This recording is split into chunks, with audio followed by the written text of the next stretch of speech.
최악도 이런 최악이 집집마다 큰일 났다. 제목을 듣고 있기는 진짜 엄청나죠. 그런데 지금 그런 모습을 보이고 있습니다. 현재 지표가 최악도 이런 최악이라는 단어를 쓸 만큼 심각하다는 거예요. 여러분 이거 한번 보세요. 전년 대비예요. 2분기입니다. 가계 실질소득 감소율 말입니다. 마이너스 3.9%입니다. 마이너스 3.9%. 예. 진짜 심각합니다. 말이 마이너스 3.9%죠. 이게 평균일 거 아니에요. 전국 가계 평균 마이너스 3.9%. 이런 수치는요. 최악의 위기 때도 본 적이 없습니다. 자, 추세선으로 보겠습니다. 지금 보시다시피 2020년 코로나19의 위기가 왔을 때도 이 정도는 아니었습니다. 예, 2020년 3분기를 보면 뭐 2분기는 플러스였어요. 3.5%. 그리고 3분기는 1.0%였고요. 이게 코로나19의 위기가 닥치고 문재인 정부가 통제 방역을 시작하고 나서 이게 떨어지기 시작했는데 2021년 1분기가 마이너스 0.1%고요. 2분기가 마이너스 3.1%입니다. 예, 최악이라는 코로나19의 위기 때도 가계 실질소득은 예, 마이너스 3.1%였는데 2023년 2분기 가계 실질소득은 마이너스 3.9%. 최악이죠. 진짜 최악입니다. 이렇게까지 줄어들 수가 있을까 이야기할 만큼 말입니다. 심각한 거예요. 아마도 현금 살포가 2020년, 2021년, 2022년까지 계속 있었으니까 그때는 말입니다. 정부가 주는 현금 살포에 의지했다 이렇게 이야기할 수가 있습니다. 그래서 2021년 3분기에 보면 5.4%까지 올라가잖아요. 이전 소득이 많으니까. 예, 여러분도 기억하시잖아요. 2020년 4월 달에 여러분 고민정 후보를 찍어주시면 전 국민에게 재난지원금 드리겠습니다. 그거 기억나시죠? 예, 지금 그것 때문에 사실 재난지원금으로 뿌리고 게다가 손해에 대한 배상으로 뿌리고 손실보상 많이 했잖아요. 그러다 보니까 2021년 3분기에는 5.4%, 4분기에는 2.8%, 2021년에도 마찬가지입니다.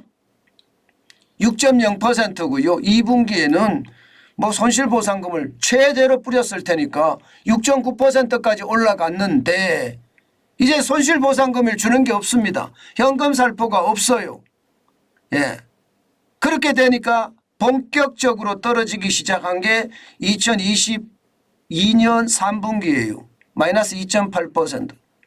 손실보상금도 없고 현금 살포도 없으니 가계가 박살이 나는 겁니다. 4분기에는 마이너스 1.1%까지 떨어졌고요. 올 1분기에는 0%까지 좀 올라가는가 싶더니요. 2분기에는 마이너스 3.2%까지 떨어지고 있습니다. 이거요. 마이너스 3.9%는요. 통계청에서 실질 가계 소득 증감률을 조사하기 시작한 게 2006년이거든요. 그러니까 2006년 이후 최악입니다. 그래서 제가 최악도 이런 최악이 없다 이렇게 제목을 다른 겁니다. 진짜 집집마다 난리 났다는 말이 이 말이에요. 이게 틀린 말이 아니거든요. 진짜 심각하다 이런 생각이 들 만큼 장난이 아닙니다. 예, 그러면 실제로는 얼마를 벌었을까? 한번 볼까요? 제가 추세선으로 항상 준비를 하고 있으니까요. 지금 보시는 것처럼 가계소득 증감률이라고 해서요. 전년 동기 대비 증감률하고요. 실질소득 증감률은 상황이 다릅니다.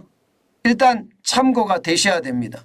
실질 가계소득은 물가 상승률을 감안한 소득을 말하는 거고요.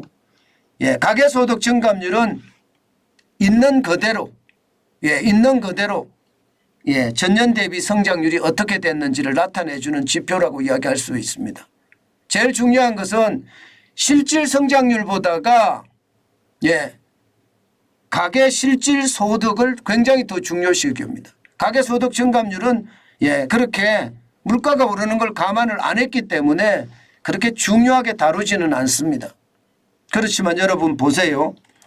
2020년 1월에 대한민국 가구당 월 평균 소득이 436만 6천 원입니다. 그러던 것이 돈 뿌리기 시작하면 늘어납니다. 2021년 3분기 472만 9천 원까지 늘어났죠. 그죠? 그러다가 2022년 2분기 483만 천 원까지 늘어났습니다. 그러다가 올 1분기에는 505만 4천 원까지 늘어났어요. 와, 뭐 엄청 늘어난 거예요. 결국은 물가 상승률이 올라가니까 전부 다 제품의 가격을 올려서 그만큼 올라갔는데 문제는 물가 상승률이 많으니까 실질소득은 굉장히 줄어드는 거잖아요. 2분기에는 479만 원까지 떨어졌습니다. 479만 3천 원까지 떨어졌어요. 떨어지는 속도가 굉장히 빠르죠. 이것은 여러분 지금 상황이 진짜 좋지 않다는 거예요. 제일 중요한 것은요. 소득이 이렇게 떨어지면 상황은 점점 나빠집니다. 자, 그러면 어떤 소득이 또 떨어졌느냐가 시장에는요. 굉장히 중요한 역할을 합니다. 굉장히 중요한 역할을 합니다. 이거 한번 보세요. 가구당 월 평균 소득이 실질 소득 말고요. 전년 동기 대비 증감률은 마이너스 0.8% 479만 3천 원이라고 말씀을 드렸습니다. 근로소득은 많이 늘어났어요. 4.9% 늘어났습니다. 288만 7천 원에서 302만 8천 원까지 늘어났습니다. 근로소득이 늘어나는 것은 아무래도 물가가 많이 올라가니까 이게 최저임금도 올린 데다가 임단협이라고 해서 임금 단체 협상을 통해서 임금도 올라갔기 때문에 많이 올라간 겁니다. 그렇지만 예상보다 사업소득은 굉장히 줄었죠. 다시 말해서 자영업자들이 어렵다는 이야기를 그대로 하고 있는 겁니다. 아니 지금 말입니다. 코로나19에 대해서 해방이 됐잖아요. 리오프닝을 다 했잖아요. 그런데도 불구하고 0.1%밖에 늘어나지 않았습니다. 사업소득은요. 92만 7천 원에서 92만 7천 원 거의 똑같습니다. 똑같습니다. 뒷자리만 약간 다릅니다. 그런데 이전 소득은 보세요. 작년만 하더라도 돈 많이 풀었으니까 89만 3천 원이었던 이전 소득이 올해는요 71만 8천 원 마이너스 19.6%가 빠졌습니다. 굉장히 많이 빠졌죠. 이렇게 빠지니까 시장에서는요 우려스럽지요. 우려스럽지요. 왜 우려스럽느냐? 여러분 가계소득이 줄어들면요 가장 심각하게 나타나는 것이 소비를 안 합니다. 안 그래도 이자가 높아서 소비를 안 하는데 가계소득까지 줄어들면요 소비를 더욱 안 하게 돼 있습니다. 경제에서 가장 중요한 게 소비예요. 소비를 안 하면요 자영업자의 매출 당연히 줄어들고요. 소상공인의 매출 줄어들고요. 중소기업, 중견기업, 대기업 매출까지도 쭉쭉 줄어들 수밖에 없어요. 실질적으로도 말입니다. 2분기에 보면 민간 소비가 굉장히 많이 줄어든 걸로 나타나잖아요. 민간 소비가. 정부 소비야 코로나19가 끝나고 나서 관련된 방역 제품을 덜 사니까 줄어들겠죠. 그러나 소비가 줄어드는 것은 충격입니다. 소비가 줄어드니까 여러분 투자도 덜 하게 돼요. 아니 소비가 줄어들면 일자리가 줄어든다고 제가 말씀드렸잖아요. 기업 입장에서 덜 생산하니까 공장을 덜 가동하고 여기에 대한 인력도 덜 뽑고 그런 상황이 몰리거든요. 실제로도 그렇게 일어났습니다. 설비 투자에서 마이너스 0.2%예요. 문제는 설비 투자에서 0.2%가 마이너스 0.2%가 된 데는 수출까지도 심상치 않기 때문입니다. 보시는 것처럼 수출이 마이너스 1.8%거든요. 수입은 더 줄었습니다. 마이너스 4.2%예요. 그래서 2분기 전체 경제 성장률은 0.6%로 성장은 했다고 하지만 전체 분위기를 보면요. 소비가 폭망해서 최악의 사태로 가고 있다. 이런 얘기가 되는 겁니다. 참 이거 큰일 났습니다. 이렇게 되면 여러분도 알다시피 이게 3분기에 순식간에 가계실질소득이 늘어날까요? 3분기에. 지금 보시다시피 작년 3분기부터 시작해서 작년 3분기면 작년 7월이에요. 7, 8, 9 작년이요. 그럼 작년 7월부터 지금 올 7월까지 1년 동안 가계실질소득이 최악이라는 겁니다. 최악 1년 동안. 이런 적도 없습니다. 단 한 번도 이런 적이 없습니다. 그만큼 말입니다. 지금 국민들은 악소리를 낸다는 이야기입니다. 이 악소리가 자칫 말입니다. 곡소리로 바뀔까 사실은 굉장히 두렵습니다.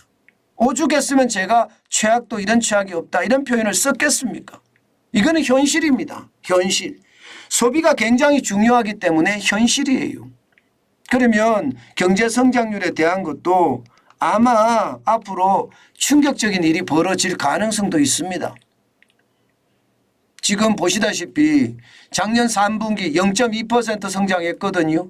그리고 4분기는 마이너스 0.3%예요. 올 1분기는 0.3%고요. 2분기는 0.6%예요. 3분기 어떻게 될까요? 3분기가 결국 말입니다. 7월, 8월, 9월인데 아마 추석이 있어서 조금 나아질 수도 있을 거예요. 그러나 7, 8월이 워낙 죽을 수 없기 때문에 이게 성장률이 쉽지 않아 보입니다. 자칫 잘못하면요. 정부가 올해 경제성장률 목표를 1.4%를 잡고 있거든요. 1.4%도 안 갈 수도 있습니다. 더 떨어질 수도 있습니다.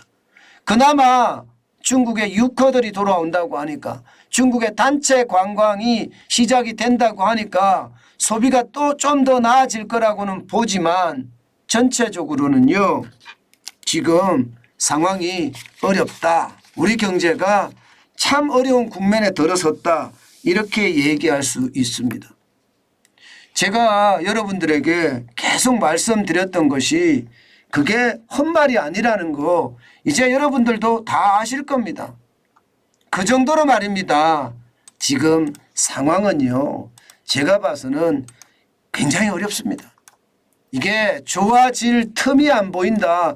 제가 그렇게 여러분들에게도 많이 말씀을 드리는데 그게 현실이고 실질이 되는 것 같아서 저는 두렵습니다. 현실이고 실질이 되는 것 같아서. 그만큼 말입니다. 상황이 참 좋지 않습니다.